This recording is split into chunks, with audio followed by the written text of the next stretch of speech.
Can suicide be contagious? As in, because of a loved one that died, the family and friends all feel depressed and go through suicidal thoughts and such? How bad can it become?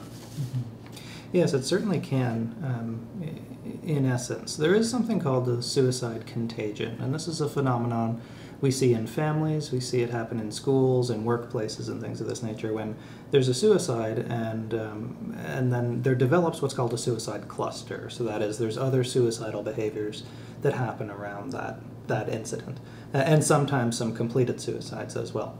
One prominent example of this was when the musician Kurt Cobain killed himself in the 90s, and then we noticed there was an influx of suicides around people who listened to his music, who were fans of his, and things of that nature. And that's because we think this is certainly triggering for people who already have something going on. What's not happening is that the suicide is giving people the idea to therefore kill themselves or to model the behavior of somebody else. That's probably not what's happening.